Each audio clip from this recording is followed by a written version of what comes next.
बिस्मिल्लाहिर्रहमानिर्रहीम अस्सलामु अलैकुम। बट आज के लेक्चर में हम डिस्कस करेंगे कि फोटोसिंथेसिस के दौरान कौन कौन से रिएक्शंस टेक प्लेस होते हैं। Reaction of photosynthesis. Photosynthesis basically है क्या, एक ऐसा केमिकल रिएक्शन है जिसमें energy poor inorganic compound convert हो जाते हैं एनर्जी रिच ऑर्गेनिक कंपाउंड में। अब बेटा होता यह है कि एनर्जी पुअर जो इनऑर्गेनिक कंपाउंड है वो हमारे पास दो हैं। Number one, carbon dioxide. Carbon dioxide में हाइड्रोजन ऐड होता है और वो कन्वर्ट हो जाते हैं इनटू ग्लूकोज।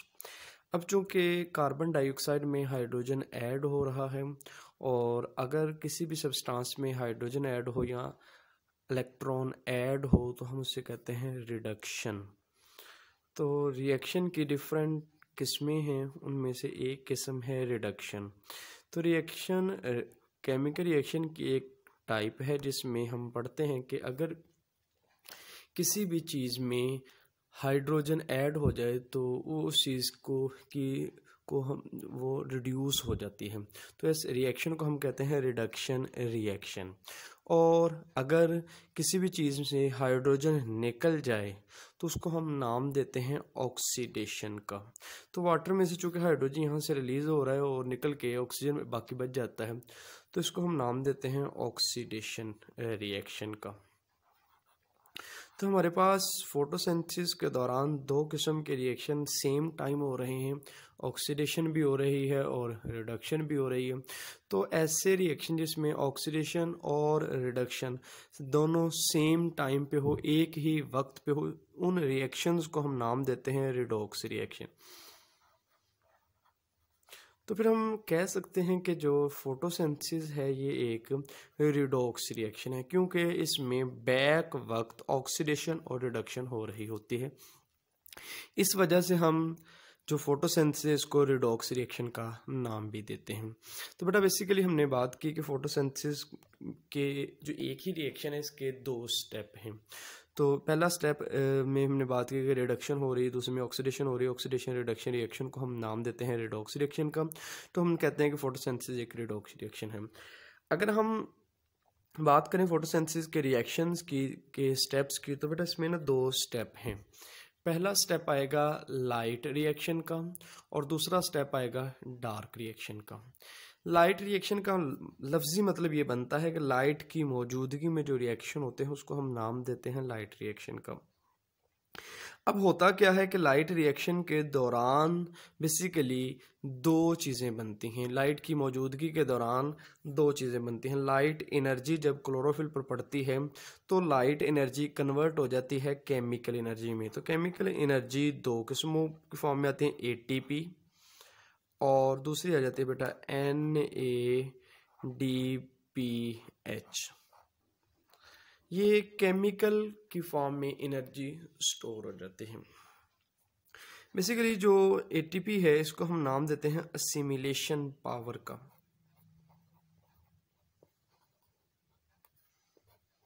लाइट रिएक्शन के दौरान एटीपी बनती है तो इसको हम नाम दे रहे हैं और एटीपी को हम कहते हैं असिमिलेशन पावर। असिमिलेशन पावर का लफ्ज़ जो हम इस्तेमाल करते हैं इसको हम इस वजह से इस्तेमाल करते हैं कि ये एट द सडनली जो है वो एनर्जी प्रोवाइड कर सकता है, at the spot energy provide कर सकता है। इस वजह से हम इसको नाम देते हैं असिमिलेशन पावर। और दूसरा जो केमिकल की फॉर्म में एनर्जी स्टोर है वो है NADPH। बेसिकली ये हाइड्रोजन आसानी से दे सकते हैं तो इसको हम नाम देते हैं रिड्यूसिंग पावर का। डार्क रिएक्शन के दौरान हाइड्रोजन को किसी चीज़ में ऐड किया जाता है, चूँकि वो हाइड्रोजन NADPH की फॉर्म में मौजूद होता है तो इसको हम नाम दे देते हैं रिड्यूसिंग पावर का। तो ATP और NADPH लाइट रिएक्शन की दो प्रोडक्ट हैं। लाइट रिएक्शन के दौरान लाइट एनर्जी बेसिकली केमिकल की फॉर्म में कैप्चर हो जाती है और वो केमिकल हमारे पास ATP और NADPH है। इनको हम नाम देते हैं सिमुलेशन पावर और रिड्यूसिंग पावर का। अगर बेटा ATP की बात करें तो एडिनोसिन ट्राइफॉस्फेट है और दूसरा ये वाला केमिकल आपके लिए एक नया है, इसको हम नाम देते हैं निकोटीन अमाइड डाइन्यूक्लियोटाइड फॉस्फेट। तो बेसिकली ये एक मॉलिक्यूल है। ये मॉलिक्यूल हाइड्रोजन को ऐड करने के लिए एनर्जी रिक्वायर करता है। इसको बहुत ज़्यादा अमाउंट में एनर्जी रिक्वायर होती है जब इसमें से हाइड्रोजन ऐड होता है। इसी तरह जब इसमें से हाइड्रोजन निकलता है तो बहुत सारी एनर्जी रिलीज होती है। अब एनर्जी जो NADP को हाइड्रोजन के साथ अटैच करने के लिए रिक्वायर होती है वो सनलाइट से आ जाती है। इस तरह ये इसके साथ मिल जाता है और जब ये इससे अलहदा होता है तो अलहदा होकर इससे जितनी भी एनर्जी रिलीज होती है वो फोटोसिंथेसिस में डायरेक्टली इस्तेमाल हो जाती है। तो इस वजह से ये फोटोसिंथेसिस के लाइट रिएक्शन की एक अहम प्रोडक्ट है।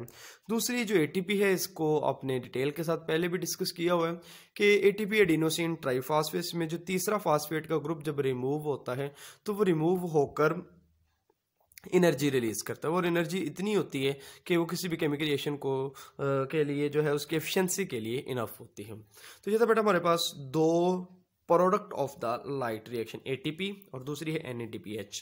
ATP को हम नाम देते हैं असिमिलेशन पावर का। असिमिलेशन पावर ये एनर्जी प्रोवाइड करती है, जबकि NADPH रिड्यूसिंग पावर है, ये किसी भी चीज़ को रिड्यूस कर सकते हैं। ये एक केमिकल है। अब लाइट रिएक्शन के बाद जो दूसरा रिएक्शन डार्क रिएक्शन है, डार्क रिएक्शन का लफ्जी मतलब से जाहिर हो रहा है कि जो अब ऐसे रिएक्शन जो लाइट की अब्सेंस में टेक प्लेस हों बेटा उनको हम नाम देते हैं डार्क रिएक्शन का।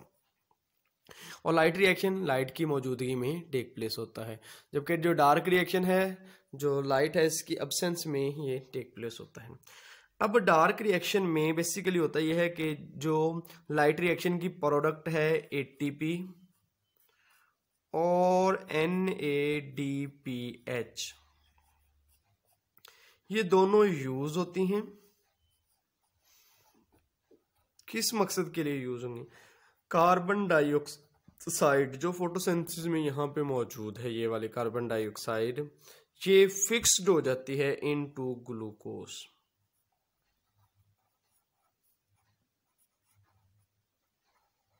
कार्बन डाइऑक्साइड फिक्स्ड हो गई इनटू ग्लूकोज, ये ग्लूकोज में फिक्स हो जाती है। मैं ये भी कह सकता हूँ ग्लूकोज के में कन्वर्ट होने में, कार्बन डाइऑक्साइड को ग्लूकोज में कन्वर्ट करने के लिए एनर्जी भी चाहिए और रिड्यूसिंग पावर के लिए हाइड्रोजन भी रिक्वायर होता है। तो ये है हमारे पास डार्क रिएक्शन जो लाइट की अब्सेंस में टेक प्लेस होता है। अब हम बेटा बात करेंगे कि लाइट एनर्जी है, सनलाइट से जो लाइट आ रही है उसको एब्जॉर्ब करने के लिए हमें पता है कि क्लोरोफिल रिक्वायर होता है। अब क्लोरोफिल की मुख्तलिफ किस्में हैं, chlorophyll A, B, C, D। इसके अलावा जो फोटोसिंथेटिक पिगमेंट हैं, सवाल पैदा होता है कि जो फोटोसिंथेटिक पिगमेंट हैं ये रैंडमली मौजूद होते हैं, कहते हैं नो। जो फोटोसिंथेटिक पिगमेंट है ये ऑर्गेनाइज्ड होते हैं और एक खास एरिया में मौजूद होते हैं। लेट्स मैं कहता हूँ ये हमारे पास फोटोसिंथेटिक पिगमेंट है, ये वाले बेटे। क्लोरोफिल A है, क्लोरोफिल B होगा, इनमें से कैरोटिनॉइड्स भी है, कैरोटीन भी है, ज़ेंथोफिल भी है, ये सारे फोटोसिंथेटिक पिगमेंट हैं। अब ये वाले जो फोटोसिंथेटिक पिगमेंट हैं ये मुख्तलिफ जगहों पे फैले नहीं हुए बल्कि ख़ास जगह पर ही ये मौजूद हैं और ऑर्गेनाइज्ड मेथड में एक तरतीब के साथ मौजूद हैं, रैंडमली मौजूद नहीं है, ऑर्गेनाइज्ड फॉर्म में मौजूद होते हैं। तो फोटोसिंथेटिक पिगमेंट जो ऑर्गेनाइज्ड फॉर्म में मौजूद हैं और एक क्लस्टर, एक गुच्छा बना रहे हैं, उसको बेटा हम नाम देते हैं फोटोसिस्टम का। तो फोटोसिस्टम की अगर हम डेफिनेशन करें कि photosynthetic pigment are organised into cluster की फॉर्म में ये ऑर्गेनाइज्ड हो जाते हैं और ऑर्गेनाइज्ड होते कहां पे हैं? In the thylakoid membrane. Chloroplast की थैलाकॉइड मेम्ब्रेन में जो फोटोसिंथेटिक पिगमेंट हैं ये ऑर्गेनाइज्ड मैनर में मौजूद होते हैं और गुच्छा नुमा स्ट्रक्चर, क्लस्टर बनाते हैं। तो बेटा उसको हम नाम देते हैं फोटोसिस्टम का। तो ये फोटोसिस्टम की डेफिनेशन अक्सर बोर्ड में पूछी गई है, ये आपने अच्छी तरह कर लेनी है कि व्हाट इज द फोटोसिस्टम। आपने बताना है कि photosynthetic pigment are organised into cluster in thylakoid membrane that is called photosystem. Photosystem के बेसिकली दो पार्ट होते हैं। फोटोसिस्टम जो कि जिसमें फोटोसिंथेटिक पिगमेंट ही ऑर्गेनाइज्ड होते हैं लाइट एनर्जी को एब्जॉर्ब करने के लिए। इसके दो पार्ट हैं, एंटीना कम्प्लेक्स और रिएक्शन सेंटर। एंटीना कम्प्लेक्स में क्या होता है कि जो लाइट को एब्जॉर्ब, एंटीना का कम्प्लेक्स का मतलब यही होता है ऐसा कम्प्लेक्स सिस्टम जो लाइट को एब्जॉर्ब करने के लिए डायरेक्टली इन्वॉल्व हो, जो डायरेक्टली इस्तेमाल होता हो, बेटा उसको हम नाम देते हैं एंटीना कम्प्लेक्स का। तो अगर मैं फोटो सिस्टम की डायग्रामेटिकली एक्सप्लेन करूं तो ये वाला जो पोर्शन है ये जिसमें फोटोसिंथेटिक पिगमेंट ऑर्गेनाइज्ड मैनर में मौजूद हैं।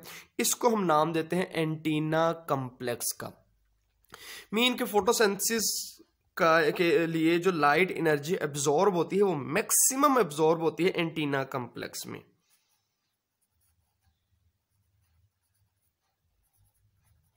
एंटीना कम्प्लेक्स वो जगह है जहां पे ज्यादा से ज्यादा लाइट जज़ब होती है।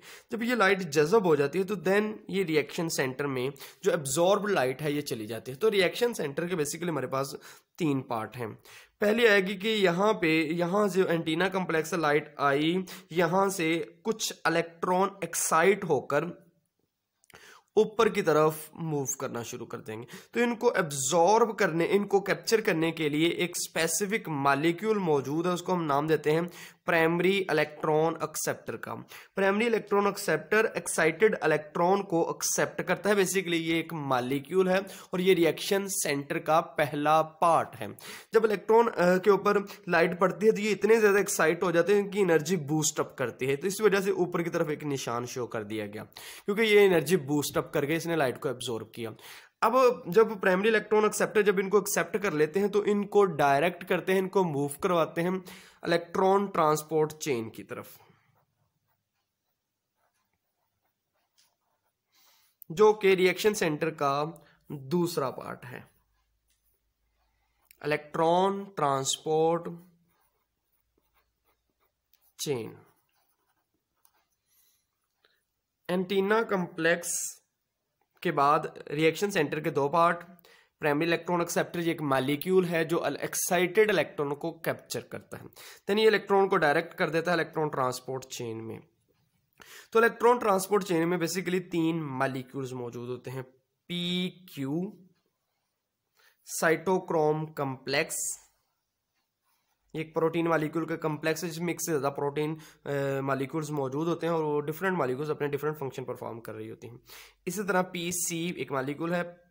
अब जो PQ है ये एक एब्रिविएशन, इसको हम कहते हैं प्लास्टोक्यूनिन।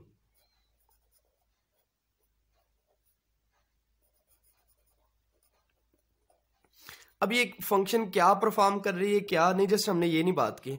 हमने बात की है कि एक फोटो सिस्टम जिसके रिएक्शन सेंटर के जो पार्ट हैं, बस हमने बेटा पार्ट के नाम देख रहे हैं। अभी जो PQ है साइटोक्रोम कम्प्लेक्स है या जो PC है इसका फंक्शन क्या है ये नहीं अभी हमने देखा। साइटोक्रोम कम्प्लेक्स बेसिकली ये है क्या, ये मुख्तलिफ प्रोटीन का एक ग्रुप है जिस वजह से हमने इसको नाम दिया कम्प्लेक्स का। साइटोक्रोम प्रोटीन्स हैं और वो कम्प्लेक्स फॉर्म में मौजूद हैं, उसको हमने नाम दे दिया बेटा साइटोक्रोम कम्प्लेक्स का। और तीसरी चीज आ गई हमारे पास PC प्लास्टोसायानिन, ये भी एक मॉलिक्यूल है। अब ये वाले पार्ट्स हैं किसके, फोटो सिस्टम के रिएक्शन सेंटर के। तो ये 2 पार्ट आपने अच्छी तरह याद रखने हैं कि इसका एक पार्ट है एंटीना कम्प्लेक्स, और एंटीना कम्प्लेक्स के अंदर मेजॉरिटी में मौजूद होता है क्लोरोफिल A, कैरोटिनॉइड्स, कैरोटीन्स। इसके अलावा दूसरे फोटोसिंथेटिक पिगमेंट एंटीना कम्प्लेक्स में मौजूद होते हैं।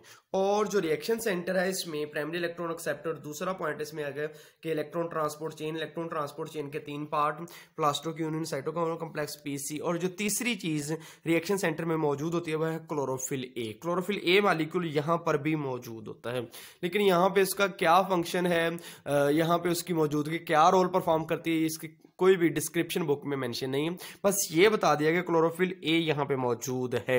अब क्लोरोफिल A जो रिएक्शन सेंटर में मौजूद है वो यहाँ पे कौन सा फंक्शन परफॉर्म कर रहा है बुक में मेंशन नहीं है। तो अब यहाँ पे हम बस यही बताते हैं कि लाइट को, क्योंकि क्लोरोफिल है, लाइट एक पिगमेंट है, लाइट को एब्जॉर्ब करेगा। यहाँ पे भी लाइट अगर इम्बैलेंस हो जाए तो उसको बैलेंस करने के लिए यूज होता है। अब जो फोटो सिस्टम है इसकी 2 किस्में हैं, फोटो सिस्टम 1 और फोटो सिस्टम 2। बेटा अगर मैं बात करूं मेन फोटोसिंथेटिक पिगमेंट की, वो है क्लोरोफिल A।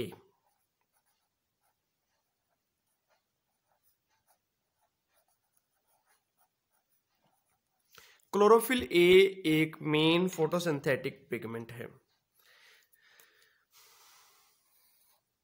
क्लोरोफिल A एक मेन फोटोसिंथेटिक पिगमेंट है। क्लोरोफिल A की फर्दर 2 टाइप्स अब हमने यहां पे डिस्कस करनी है। क्लोरोफिल A की फर्दर बेटा 2 किस्में हैं।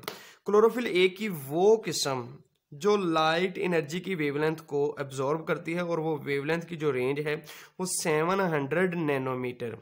क्लोरोफिल ए 700 नैनोमीटर की वेवलेंथ की जो लाइट है इसको एब्जॉर्ब करती है। इसी तरह क्लोरोफिल ए की दूसरी किस्म जो 680 नैनोमीटर की वेवलेंथ की जो लाइट को एब्जॉर्ब कर सके वो क्लोरोफिल बी ए की दूसरी किस्म। तो क्लोरोफिल ए की दो टाइप्स हैं। 700 नैनोमीटर को एब्जॉर्ब करने वाली जो वेवलेंथ की लाइट है उस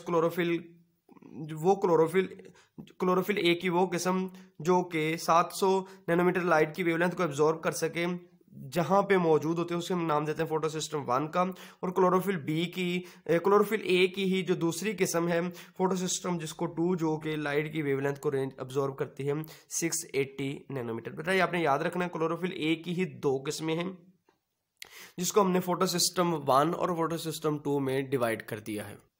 ये आपका ये जो एमसीक्यू ये जो पॉइंट है ये आपका क्लियर हो जाना चाहिए कि क्लोरोफिल फोटोसिस्टम 1 और 2 दोनों में ही क्लोरोफिल होती है, लेकिन क्लोरोफिल की फर्दर दो टाइप्स हैं।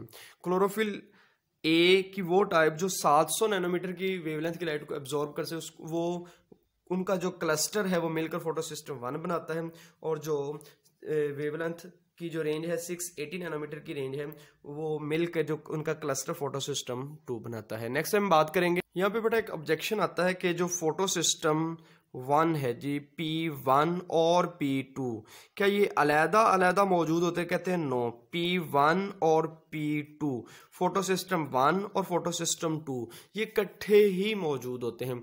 मीन के फोटोसिस्टम में 2 की बात करूं एंटीना कम्प्लेक्स के बाद रिएक्शन सेंटर। तो रिएक्शन सेंटर के बेटा 3 पार्ट है। इसमें क्लोरोफिल होता है, प्राइमरी इलेक्ट्रॉन एक्सेप्टर जो है एंटीना फोटोसिस्टम 2 का जो हिस्से हैं एंटीना कम्प्लेक्स और रिएक्शन सेंटर। इसी तरह फोटोसिस्टम 1 है एंटीना कम्प्लेक्स और रिएक्शन सेंटर। तो ये दोनों एक दूसरे के साथ जुड़े होते हैं और ये करीब ही मौजूद होते हैं, बहुत ज़्यादा डिस्टेंस पे ये बेटा मौजूद नहीं होते। तो आपने ये बात अच्छी तरह इसको अपने माइंड में बिठा लेना है कि फोटोसिस्टम 2 और फोटोसिस्टम 1 फोटोसिस्टम की दोनों टाइप्स ये एक ही जगह पे मौजूद होती हैं, एक ही चेन में ही रहती हैं, ये डिस्टर्ब नहीं होती। और याद रखिएगा फोटोसिस्टम 2 जिसकी जो वेवलेंथ की जो रेंज है वो 680 नैनोमीटर की वेवलेंथ की रेंज को एब्जॉर्ब कर सकती है, वो पहले आती है, और फोटोसिस्टम जो 1 है ये बाद में आती है। फोटोसिस्टम 2 एंटीना कम्प्लेक्स जहाँ पे फोटोसिंथेटिक पिगमेंट मौजूद होंगे, रिएक्शन सेंटर जहाँ पे chlorophyll A plus primary electron acceptor ये एक मॉलिक्यूल है। इसी तरह प्लास्टोक्यूनिन साइटोक्रोम कम्प्लेक्स पीसी ये इलेक्ट्रॉन ट्रांसपोर्ट चेन के पार्ट्स हैं। ये 3 चीज़ें इसी तरह इनके साथ ही मुंसलिक होता है, एसोसिएटेड होता है बेटा फोटोसिस्टम 1। फोटोसिस्टम 1 के भी 2 पार्ट, एंटीना कम्प्लेक्स जिसमें फोटोसिंथेटिक पिगमेंट है जो लाइट को एब्जॉर्ब करते हैं, और दूसरा पार्ट आ जाएगा रिएक्शन सेंटर। रिएक्शन सेंटर के फर्दर जो 3 हिस्से हैं primary electron acceptor, electron transport chain और क्लोरोफिल। अब बेटा फोटोसिस्टम 2 और फोटोसिस्टम 1 की जो इलेक्ट्रॉन ट्रांसपोर्ट चेन है ये दोनों की डिफर करती है, ये सेम नहीं होती। फोटोसिस्टम 2 की जो इलेक्ट्रॉन ट्रांसपोर्ट चेन है उसके 3 पार्ट हैं, प्लास्टोक्यूनिन साइटोक्रोम कम्प्लेक्स और पीसी, जबकि फोटोसिस्टम 1 है उसकी जो इलेक्ट्रॉन ट्रांसपोर्ट चेन है इसके 2 हिस्से होते हैं। इसका एक मॉलिक्यूल है FD फेरिडोक्सिन और दूसरा एक एंजाइम है निकोटीन NADP रिडक्टेस। 2 चीज़ें मौजूद होती हैं। बेसिकली ये इलेक्ट्रॉन ट्रांसपोर्ट चेन जो दोनों में मौजूद है, ये इलेक्ट्रॉन ट्रांसपोर्ट चेन ये लफ्ज़ से जाहिर हो रहा है कि इलेक्ट्रॉन की जो ट्रांसपोर्ट है उसका एक रास्ता है, उसके लिए जो गुजरगाह है वो कौन सी है, वो इलेक्ट्रॉन ट्रांसपोर्ट चेन है। इलेक्ट्रॉन जिस जगह से गुजरता है उसको हमने नाम दे दिया इलेक्ट्रॉन ट्रांसपोर्ट चेन का। तो ये 2 चीज़ें हैं, FD फेरिडोक्सिन, बेसिकली ये फेरिडोक्सिन की एब्रीवेशन है, और दूसरी चीज़ है इसमें NADP nicotine amide dinucleotide phosphate है। ये रिडक्टेज बेसिकली ये एक एंजाइम है जो NADP को NADPH में कन्वर्ट करने में हेल्प आउट करते हैं। NADP में बेसिकली 2 हाइड्रोजन के मॉलिक्यूल्स को ऐड कर देता है और ये कन्वर्ट हो जाते हैं NADPH2 में, ये कन्वर्ट हो जाते हैं। तो ये था बेटा आज का हमारा लेक्चर जिसमें हमने फोटोसिंथेसिस है उसके रिएक्शन को हमने बहुत ज़्यादा डिटेल के साथ तो बात नहीं की, लेकिन हमने यहाँ तक लाजमन बात की है कि रिएक्शन में जो कंपोनेंट होते हैं वो कौन कौन से हैं। कल के लेक्चर में हम इंशाल्लाह फोटोसिंथेसिस की जो कंप्लीट लाइट रिएक्शन है उसको डिटेल के साथ डिस्कस करेंगे। थैंक यू बेटा, अल्लाह हाफिज़।